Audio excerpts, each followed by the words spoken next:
Hi, my name is Ron Hood, and welcome to Volume 13 of the Woodsmaster series, where we teach you to be the Woodsmaster. In this volume of the Woodsmaster, we're going to be on the ground in the desert. Now, I don't know why you'd ever be on the ground in the desert. It might be because you didn't get Volume 12 of the Woodsmaster series, where we taught you how to keep your car running even if you had a problem. But no matter the reason, if you ever find yourself stuck out in the desert, needing desert survival skills, this is where you're going to find them. And we've got a passel of them for you too. We've got skills related to finding water, saving water. We're going to be talking about all kinds of shelter stuff and a whole pile of other special little tricks. In addition to those tricks, we've got something else up our sleeve. You see, there's a lot of books out there that have been giving out bad information about things like the solar still and so forth. And I want to set some of that stuff straight. I want to make it right. I want you to understand how they really work and how well they really work and whether or not they're actually worth the effort. So we're going to get into that. And we're also going to take a few shots at some of the movies that you see from time to time where somebody does something that looks right but really isn't. And those things are sometimes the things that kill people in a desert environment. So let's get going. We got a lot of stuff to do.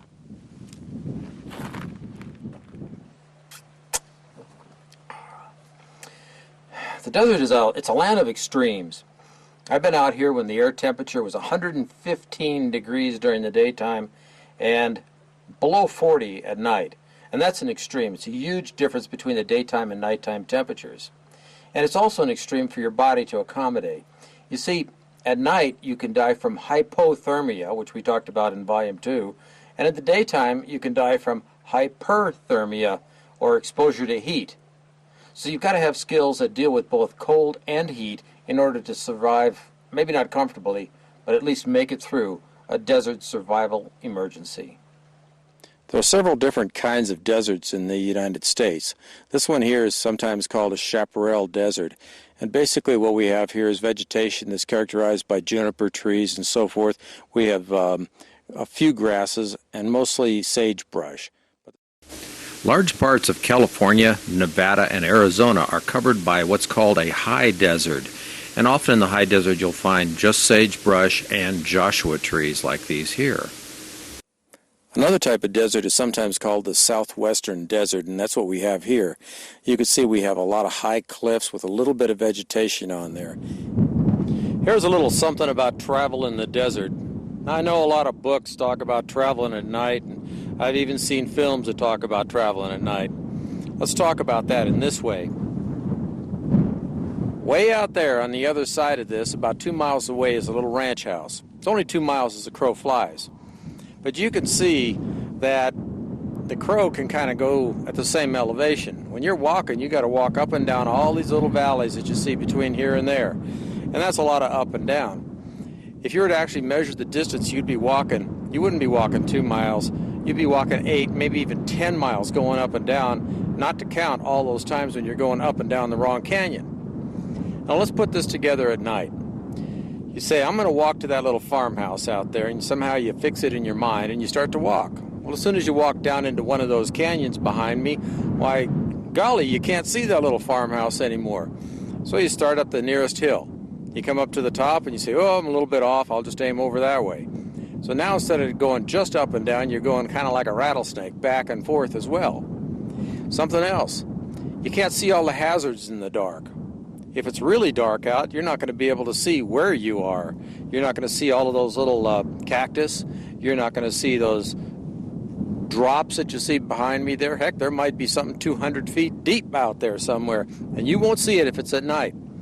If you're walking at night, you want to make sure that you've got a good moon out there or some way to illuminate the place you're walking in. And my guess is the moon is the best way to do it. And you need something that's going to act as a beacon for you, something that somehow is going to attract you. But just walking at night isn't going to do anything but save water, and it might kill you. Now, when you think about this kind of hiking in the night, it starts to say to you, gee, you know, I guess maybe the best thing to do is not walk. Not walk in the daytime, not walk at night. Stay with that vehicle or stay with whatever it is that got you stranded there. Because at least with that, you've got the ways to signal, you've got something that's going to be obvious, and you'll be able to reserve whatever water you've got within your body or on your person, and maybe you could survive long enough for someone to find you. But you've got a better chance doing that than taking off across a desert like this. Let's see what that dirt measures. That says 153.3 right now. So you've decided that you absolutely, positively got to walk. When do you walk? Well, you walk early in the morning when the sun is first starting to come up and the sky gets a little bit light. You can see, you start walking. As soon as it starts to get warm, you stop. You lay down in the shade and you relax.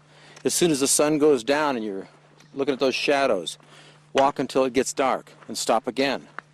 If you've got a full moon, you can walk during that. Or if it's a cloudy day, you can walk in a cloudy day. But when it starts to get hot, you need to stop. In fact, whenever you're walking out there, you ought to stop for about 20 minutes every hour. If you stop that often, you'll be able to make sure that you keep your metabolism kind of slowed down. What you don't want to do is start to sweat. Now you get thirsty and you've got some water, drink it. Drink it whenever you feel like you want to drink water. But don't ration your water. Next thing, as you're walking along, you might find yourself breathing a little bit deep. If you do that, you're probably breathing through your mouth. You don't want to do that. You want to breathe through your nose. If you're breathing through your mouth, you're moving too fast, slow down, relax, start breathing through your nose, and you'll do a lot better. There's something else.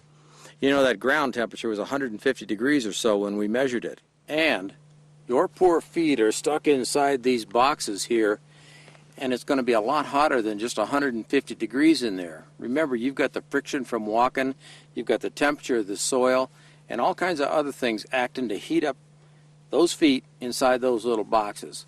So they're going to be pretty miserable pretty quickly, and if your feet are miserable, you're miserable too, and you're not going to want to be doing too much walking.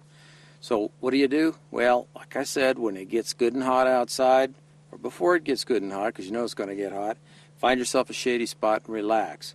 And make sure you give your feet a chance to cool off, because that's the only way you've got of getting out once you start walking. One of the things you hear on radio stations and television stations all the time is, "Holy moly, it was 105 degrees in the shade today." Well, that's wonderful.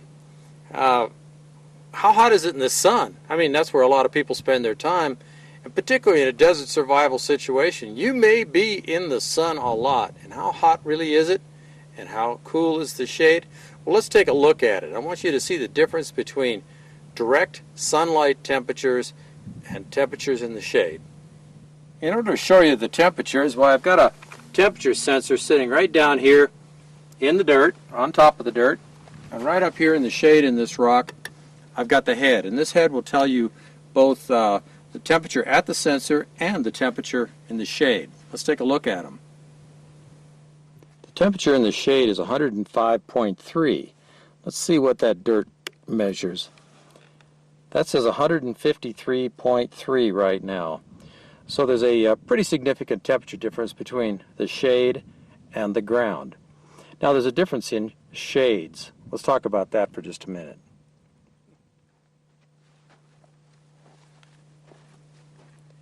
I've moved into the shade of this juniper tree here, and this is a special kind of shade.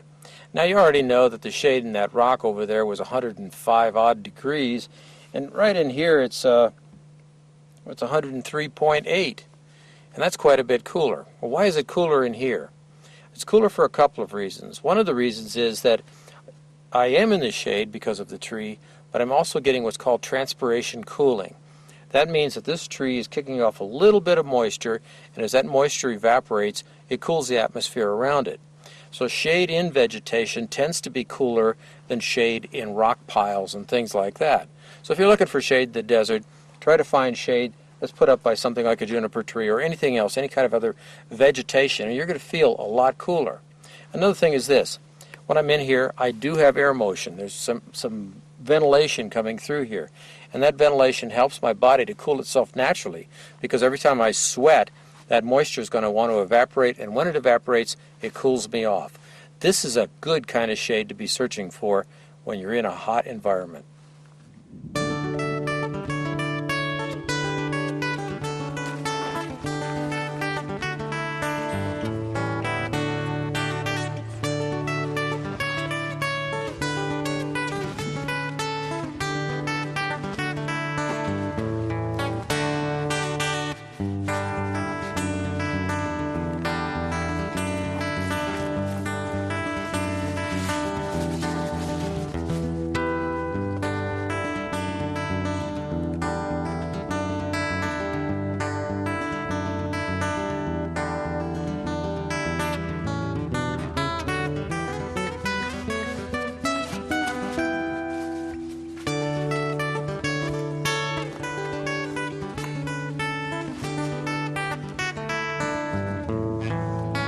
shade.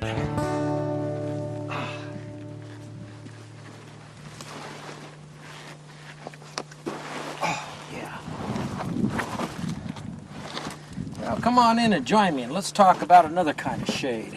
Even though the outside temperature is still right about 105 degrees, plenty toasty, this little shelter we put up has given us some nice shade.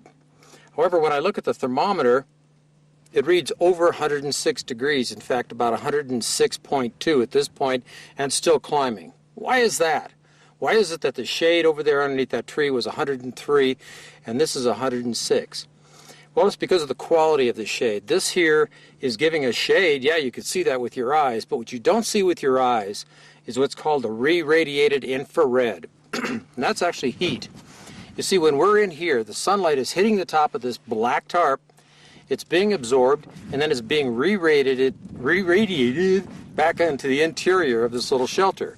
Which means, yeah, it's cooler than 158, but it's still not full shade. It just seems like it.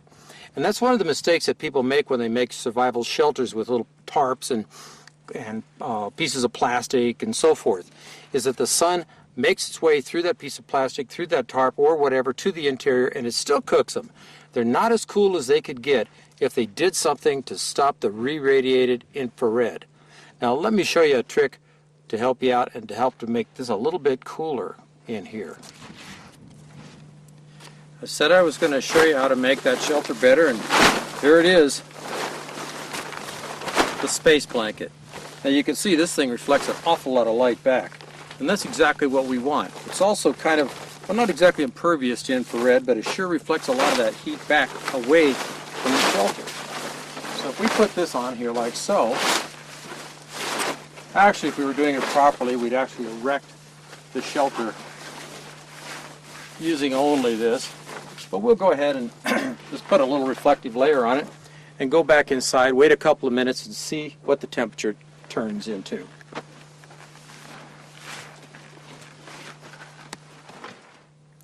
Well, since I put that reflective layer on here and given it a few moments to equalize, it looks like it's dropped about 2 degrees inside of this little shelter.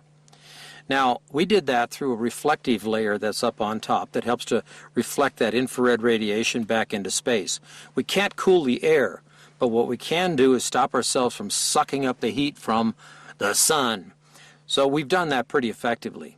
Now, you don't have to have just a reflective layer to do that. There's 2 ways to do it, 2 ways that work pretty well. One is, of course, the reflective layer, and anything shiny over your head is going to make it a little cooler.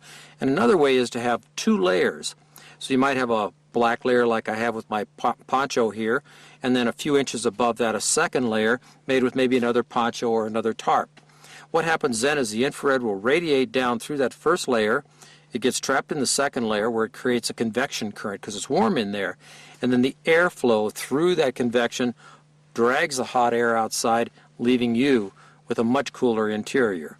So a 2-layer above head tarp or a reflective tarp above your head is a good way to get yourself out of the sun and protect yourself from the direct rays of the big killer in the sky. We already know that the temperature of the soil out here is over 140 degrees in the sunlight. There's another way you could protect yourself from those high temperatures, and that's to bury yourself. Seems kind of extreme, but let me show you what happens when we dig a little hole and put the sensor down into the earth.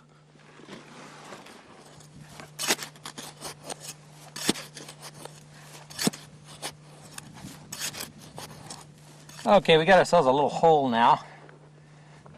This hot soil keeps falling into it. I don't want that to mess up our reading, so I'm going to try to get it in there a ways down where the cooler soil is, and then try to collapse some of the cooler soil on top of it.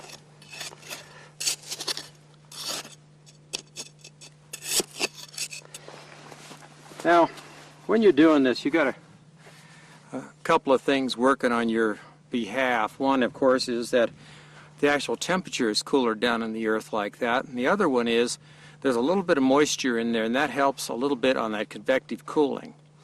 Now, do you actually have to bury yourself? It kind of depends on the situation.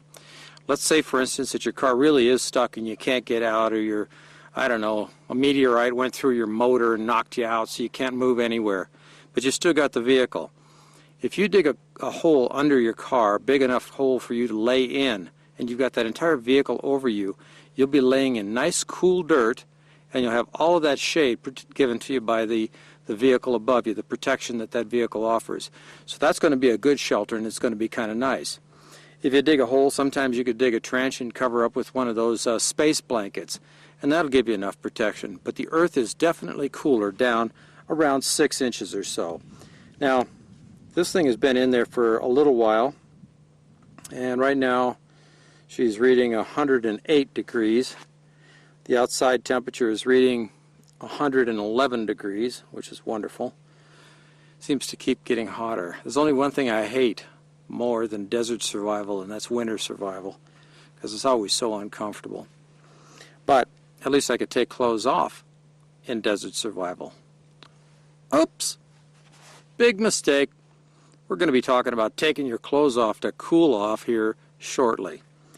In the meantime, the temperature down in there has dropped down to 107.8, and it'll continue to go down. We'll just give it a few minutes to stabilize and see what the temperature is actually going to be a few inches down in the ground. Let's go ahead and take a look at our little experiment here. Now we've got one sensor that's outside. Let's see what the air temperature is. This appears to be about 107 degrees outside. That's nice and toasty, but we've got a cloud overhead. Now we'll look inside, and it looks like it's about 99 degrees or so in the hole. 99 in the hole, 107 outside the hole. That means it's cooler. Actually, it's going to be a little bit less than body temperature down inside that hole, so that's enough to save your life. You want to cool the body down so you don't have to sweat too much, because when you sweat too much, you use up the water, and the water is life. And you've got to protect the water that's in your body. So this is one good way of keeping your body core temperature down. Once in a while I'll be wandering around out in the desert, and somebody will take a look at my hat and say, "Don't you think that black hat is pretty hot?" And the answer is, no, I don't. And here's why. You see, it really doesn't make any difference what color the hat is, as long as it gives you good protection from that penetrating infrared radiation we were talking about.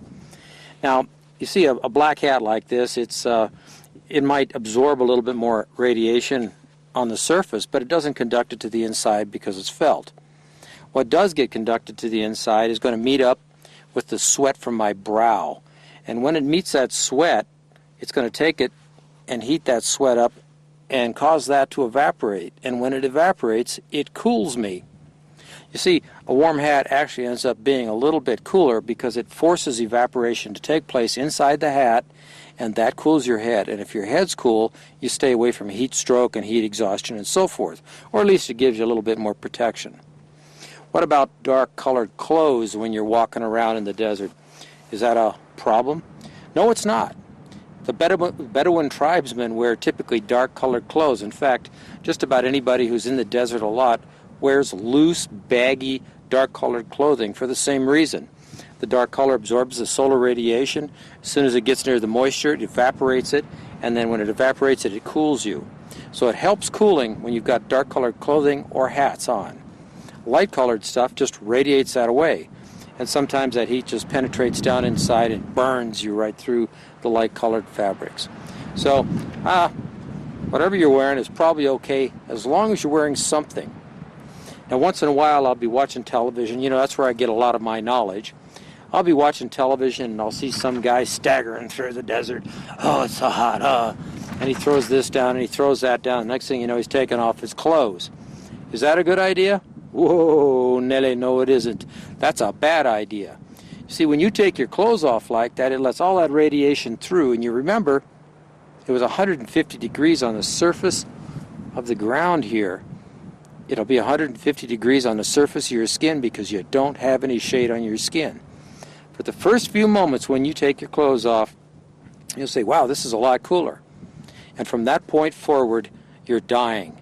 All that happens is the instant you get any moisture on your skin, it evaporates off of your skin, and your body can't keep up with it, and before long the heat starts to make its way down into your body core, your core temperature starts to rise, and you go into heat exhaustion and eventually heat stroke. So wear clothes. What kind? Loose-fitting, dark-colored clothes are great, but it's got to be loose-fitting. These things here are really comfy. They absorb the moisture, they radiate it back out there, they evaporate, and I'm always comfortable in a nice long sleeve, loose shirt when I'm walking through the desert. Just for your information, we're here in the Moab Desert, and at this moment, which is a few minutes after 3, it's still getting warmer, although right now it's running about 114 degrees or so, and the relative humidity today at this moment is around 12%. So it's 114 degrees outside, 3 o'clock in the afternoon, 12% humidity, and it's getting hotter. Just in case you folks are wondering why I'm sitting here at 114 degrees, it's real hard to motivate outside. So I thought maybe I'd talk to you for a couple of minutes in the shade. I don't want to be a casualty. And that's another thing, you know, you got to keep in mind in desert survival. Try to make intelligent choices. Now, about this stuff here, you've all seen this in Volume 2 and Volume 3 of the Woodsmaster series. It's just a space blanket. And these things, of course, fold way up when you buy them brand new. And once you open them up, you can't ever get them back into the bag they came in. And I guess that's the way it ought to be. But this is a cool thing to have with you in a lot of different ways when you're in a desert survival situation, or just out in the desert, keep it in your back pocket because they're so easy to carry. Let me show you something just as a reminder. If you get one, they're pretty easy to cut. In fact, they're pretty easy to tear. There we go. Sometimes it's easier just to do it that way. And when you tear them, you can tear off a piece about like so. Now, why would a guy want to tear off a little tiny piece like that? Well, here's why. See, I've been wearing sunglasses all along. And you probably already know this, or maybe then again you don't. But if I take these off, it's awfully bright out there. And as soon as I take them off, my eyes do the best they can to adapt to all of that radiation. And you know what? After a short period of time, they're going to start burning out. They're going to get, well, it's the same thing as snow blindness. There's going to get little bubbles in there.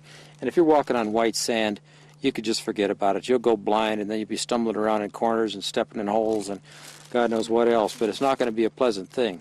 Of course, nothing about dying from the heat is pleasant. So what do you need? You need sunglasses. And here they are. I can see right through these things. And these give me great protection against the solar radiation. So if you happen to be out in a very, very bright environment, you just put this back on like so. Here, you can try it out. There you go. That's it. There, can you see okay now? You can see that that's giving you a little bit of vision through there, just enough so you can motivate. But it'll protect your eyes. Now watch out, it's going to get bright. Woo! So that's how it works. This is a pair of emergency sunglasses. Now there's a lot of ways you can strap these babies to your head. Of course you can, if you have some tape, you could just duct tape them to your ears, you know, glomp like that. You can cut it longer and wrap them around your ears. One thing's for sure, the stuff's pretty hot. So you're going to feel like it's suffocating you. Which brings me to the next point. When you cover yourself with it, don't cover yourself this way because you're going to cut off your air circulation and then you'll die of asphyxiation, which saves you dying from dehydration and the other stuff. But just the same, if you want to stay on the road, this is a really good way. It protects your eyes. In another circumstance you find in the desert, sometimes the wind blows really hard. And when it's blowing really hard, it's kicking sand up in the air, sand and dust. And you know what? Out of those circumstances, these things don't do very much good for you. Plain old sunglasses just let that sand around. But this stuff here, wrapped around your face or around your head, gives you good protection for your eyes. And you could even continue to move during a sandstorm if you felt like you needed to do something like that. There's something else. You remember that this stuff reflects the heat. If you don't have a hat, you can cut off a small piece and make a little hat. Not only does it protect you from solar radiation through to your skull, which is a good idea, particularly if you're missing a few hairs like I am, but it also protects you from space aliens who might be trying to read your thoughts. So it's good stuff. Keep one of these things in your survival kit at all times. Another way to protect your eyes is with vegetation, like pieces of wood, or in this case a piece of juniper bark. All you do is you wrap your eyes like so and pull it around behind your head like that and tie it off, and then just squeeze it together a little bit. The idea is that it lets a little bit less light through the holes here. Now these are slots, and so they let in quite a bit, but if I squeeze it even more, I can get it down to so it's just like little pinholes almost, and that gives me good protection. It feels kind of weird because it's rubbing against my eyelashes, but it does protect my eyes from Mr. Big in the Sky. But that's not all. There's another way. You ever play hide and seek when you're a kid and someone pulls a scarf over your face and says, "I'm going to go hide"? Well, you know, like I do, that you can see through them. I can't see where you're hiding. Well, looky here. I've got my built-in sunglasses. This is not only protecting my eyes now, it's also protecting my face a little bit from sun. You see, one of the problems we have out here is sun exposure that causes sunburns. Sunburns eventually bubble and pus comes out, and then before long you're miserable, even more miserable than you were before. But this here can help to protect you from all of that excess radiation and the bubbles and nasty stuff. So there's that little headband again, doing something for your eyes. There are other ways that you could protect your skin, though. Let me show you one more. I don't like it, but it works. Oh boy, look at that stuff. I don't want any of this to get away because this stuff is valuable. It's charcoal. And why is it valuable? Well, it's valuable because this stuff can protect your face and other exposed parts of your body from the solar radiation. You see, the dark color of charcoal actually works to absorb those frequencies of light that cause sunburn. So if I rub this stuff on my face in a good thick coating, it won't look good, but it'll help protect me when I'm trekking across the desert.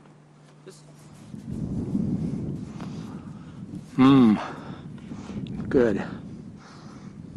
Got to get all the highlights here. Sometimes if you crush it a little bit, it smears better. Oh yeah. Ooh, got some in my eye. It'll just protect my eye. Of course, the idea isn't to put it in your eye. The idea is to put it around your eye. Oh, gross.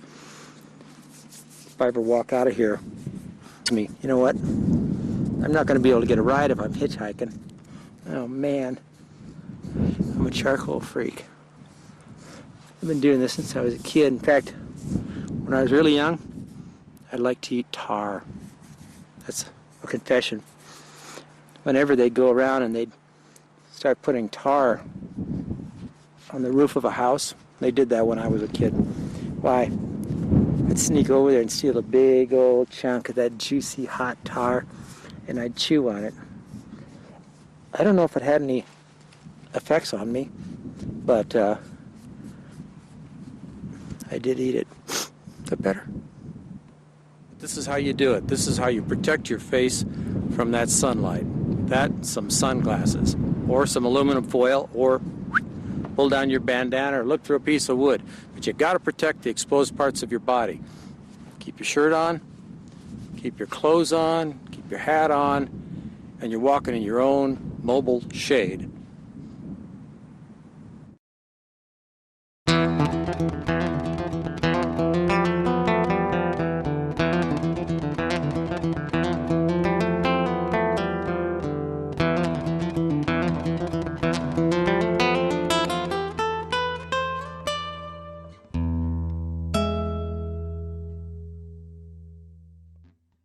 One of the so-called skills that you see in a lot of the movies is where a fellow walks along and he sees a cactus and he hacks the thing open and reaches in and scoops out a whole bunch of water. Well, that's not really a good idea, and I'm going to explain why. First of all, Cactus don't hold water in big old puddles like that. They hold it in kind of a pulpy center, a little bit like a watermelon, only not nearly as wet. Another reason that you wouldn't want to do that is some of the cactus are actually poisonous. Even things like the giant saguaro cactus have psychoactive chemicals in them that could cause you to, you might get some hallucinations, I'll put it that way. They might not be terrible hallucinations, but they could be bad enough that would jeopardize your survival. Then, of course, there's the well-known peyote cactus, known as the Lophophora williamsi. That one there, if you take that, you're out, and you'll probably die while you're out. And then there's these. Now, this is one of a type of water barrel cactus, and there's a lot of these out there. This isn't actually a water barrel cactus, and I want to warn you, ordinarily, it's not a good idea to take these things, and never do it for practice. But this particular section that we found this one on is due to be bulldozed for a road, so it's okay for me to take this one apart and show you how it works. Since I've established that this one's going to die anyway, I'm going to take my Furman blade here, and I'm going to open it up and show you what's inside one of these cactuses. Now, these are pretty tough little things. The Indians used to open them up with just a sharp stick. But you can see when you get inside here, there's this white, get this out of the way, I don't want to touch that with my hands, this white stuff here. And you can see just on the blade that there's a little bit of moisture in it, but not a lot. Well, what if you wanted to get the moisture that was in it out of this? How would you do that? Well, the easiest way to do it, certainly the safest, because you don't want to grab this thing, is to cut out a section like you see here. You can see this isn't going to make much of a meal. And you can just go ahead and chew on it just like it is. This isn't sweet. In fact, it isn't even good. But that's one way to get it out. As soon as you bite into something like this, you're going to discover that, holy moly, this is filled with little fibers, and those little fibers are going to make me choke. So how do you make it really drinkable? Well, you need to get out your rag. You know how the do-rags are. You take your piece of cactus, you set it inside the rag, and you hold it about like this. Now, you can use a sock if you're not particular, and then you just spin it, like so. And as you spin it, it starts to squeeze the water out. You can see the water coming out here. It's nice and juicy right in that area there. That's the stuff you're drinking. And that's all that you get out of one of these. Now, you might get lucky and find one that puts out a lot more moisture than this little guy did here. But that's about it. So this is not a great source of water. What it is good for is something like a chewing gum. You could stick this in your mouth and chew it, and then you're done with it. This doesn't hold its flavor on the bedpost overnight. So I don't suggest that as a great way of getting water. When you're done taking material out of a water barrel cactus, or whatever kind of cactus you're taking the moisture out of, if you take that chance, well, it's a good idea to take the part you cut off and put it back on top, something like this. Now, when you put it back on top, the plant has a chance of survival. It will actually heal itself, and that part that you cut out will become a woody core. But this plant now has a chance of actually growing back together again until the bulldozer comes through and turns it into mulch. But that's a good idea. Put that thing back together and hope for the best.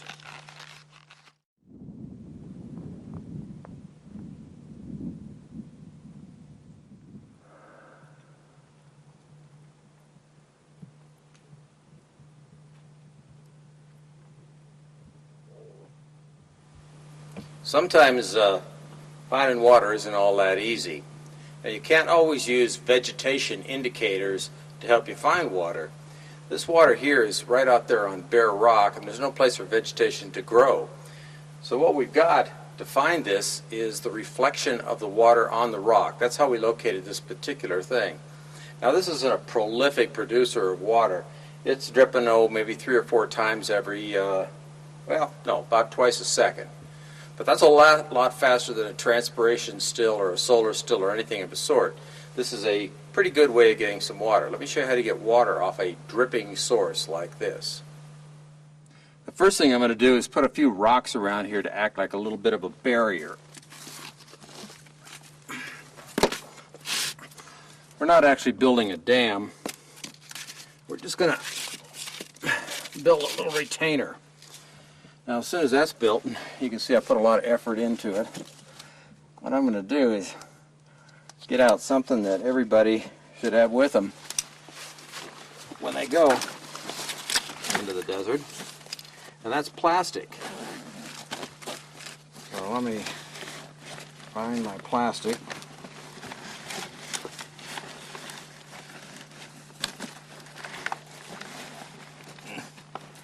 Right there somewhere. There we go.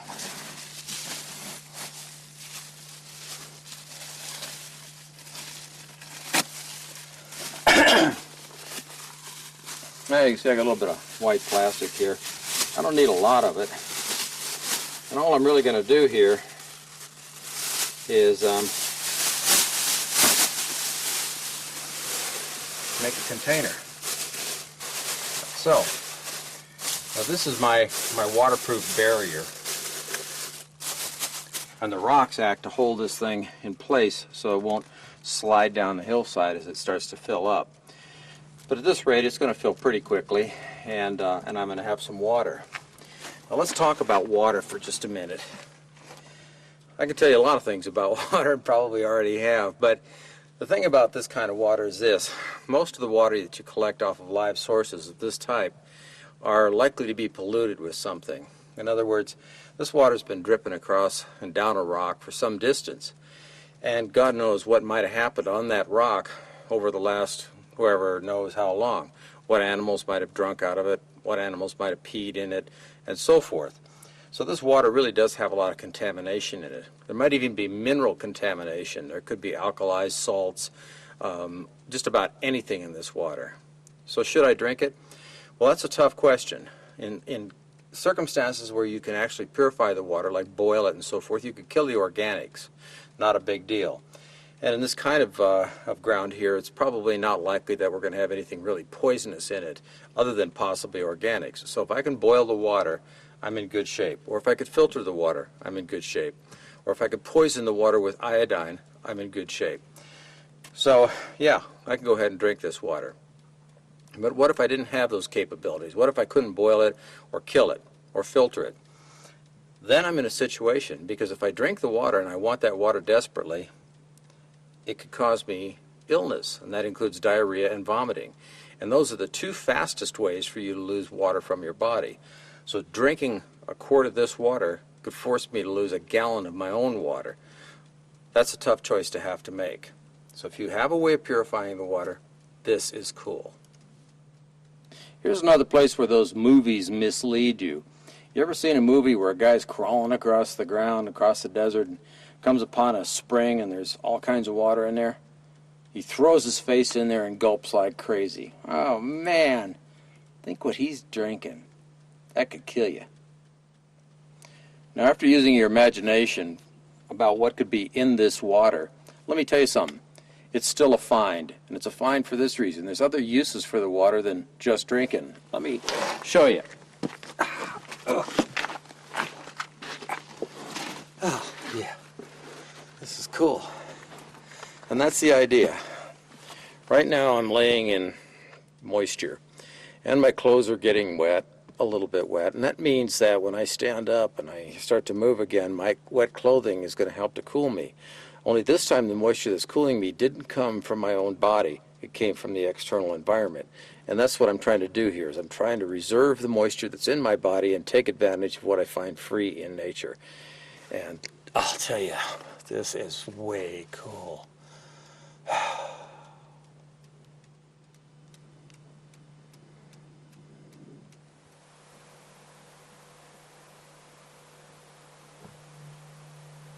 Back in Volume 2, when we talked about shelter, I told you about the 5 heat loss mechanisms: conduction, convection, radiation, respiration, and perspiration. And at that time we were talking about cold weather, and I explained to you that there was a way that you could turn those around to bring heat into your body. Well, the fact is that when you're in a desert environment, those 5 mechanisms still work to heat you up. In other words, you know, a little while ago we sat down on the ground, and when we were sitting on the ground I measured the air temperature and I measured the ground temperature, and the ground temperature is about 150 degrees. That's pretty toasty.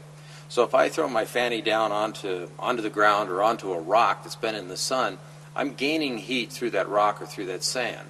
And what that tells me is I don't want to gain heat that way. What I want to do is I want to put something between me and the hot ground. A good idea is if you can find a log or something that lays out there that keeps you 6, 8, 10, 12 inches above the ground, you'll be a lot cooler. You won't be picking up heat from conduction.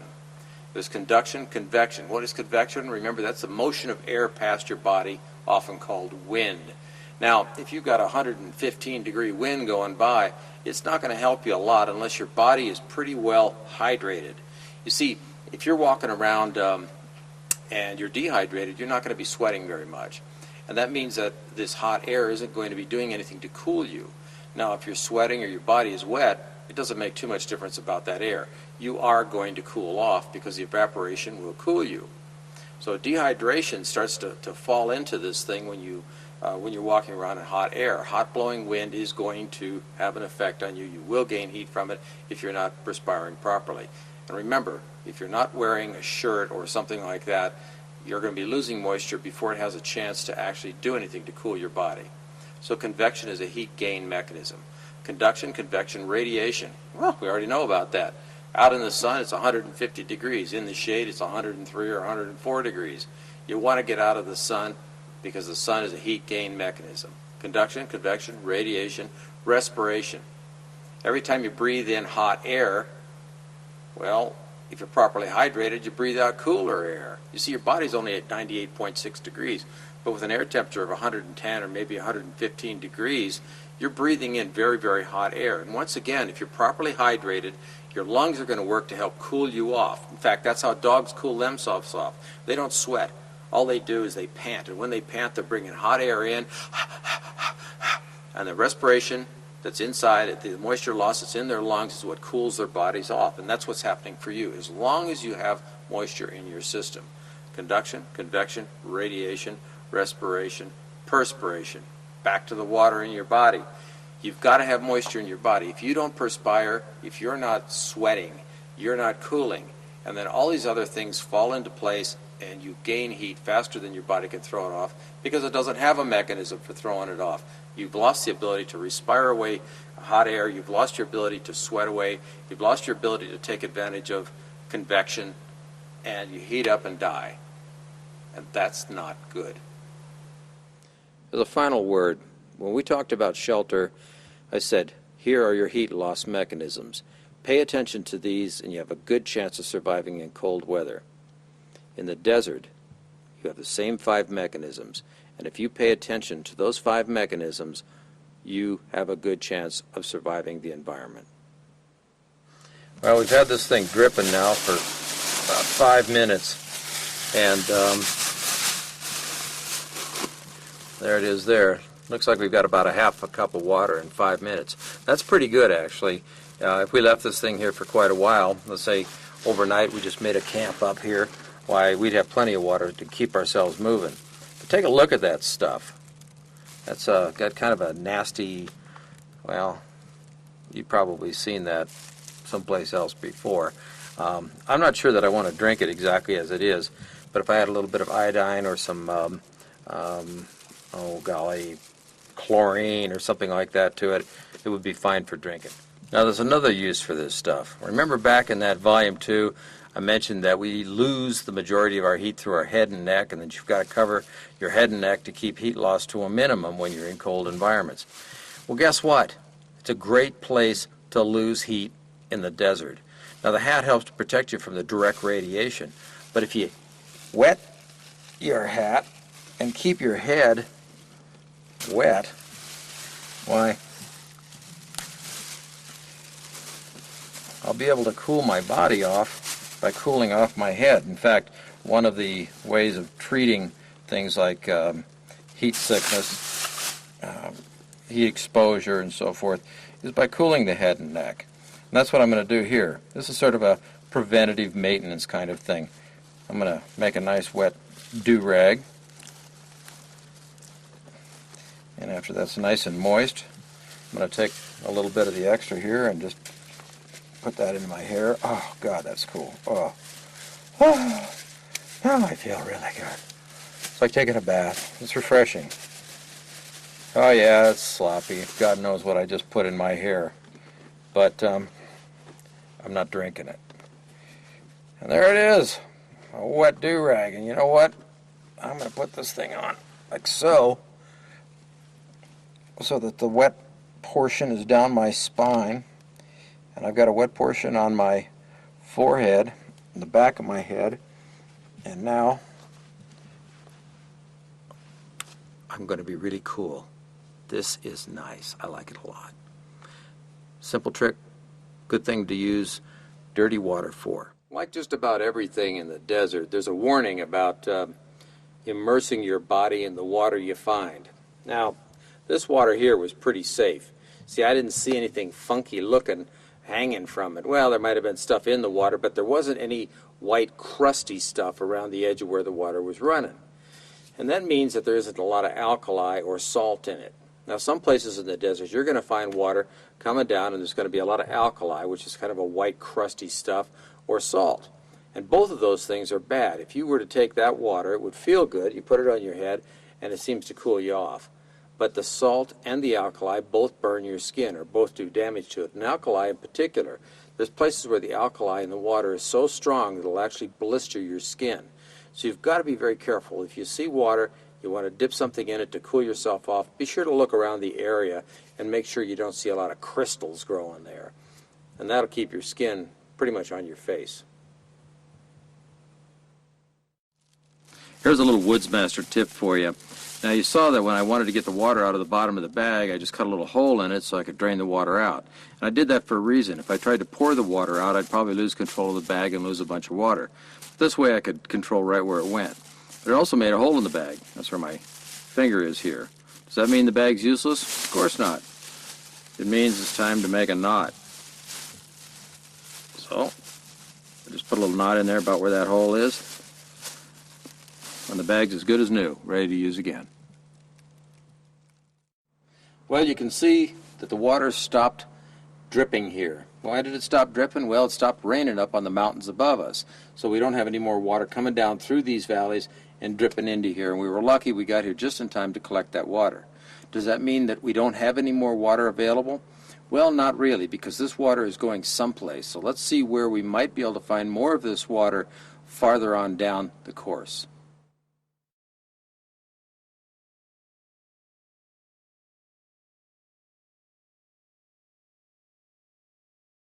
Well now, here's where some of that water went. Come on down and take a look at it. Whenever a rainstorm comes through and water runs for a little while, it tends to make little pools like that one down there.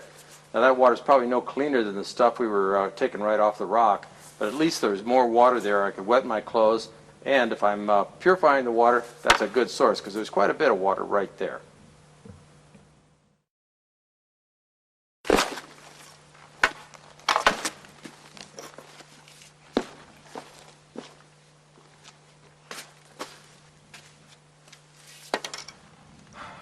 A lot of times you're going to find little hollows like this with water in them. This particular one here probably has a gallon or maybe even more right there. So we've got a real good source of water. But still, this water continues to run on down the canyon. That means it's going someplace else. And let's see what we find down there.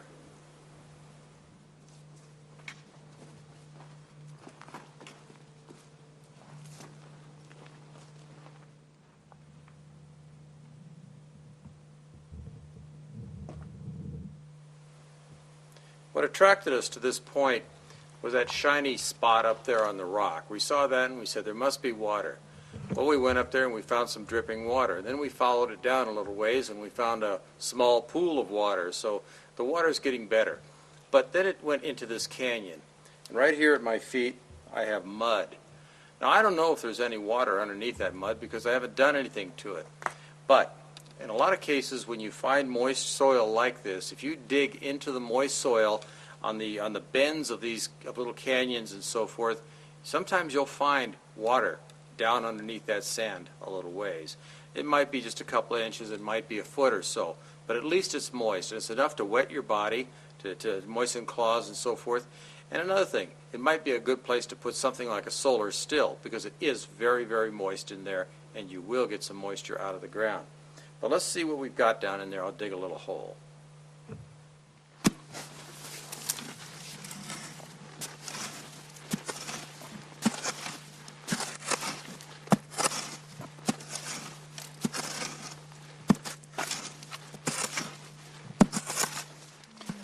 All I've really got here is some wet dirt.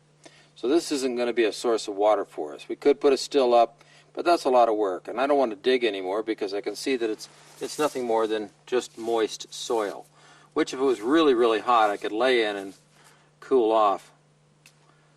But now I think we need to continue our search for more water. These little holes here are caused by something that are called tiger ants. There's probably other names for them as well. But down in the bottom of each of these is a little critter that hides out in the bottom of the sand, and it just waits for an ant to come along.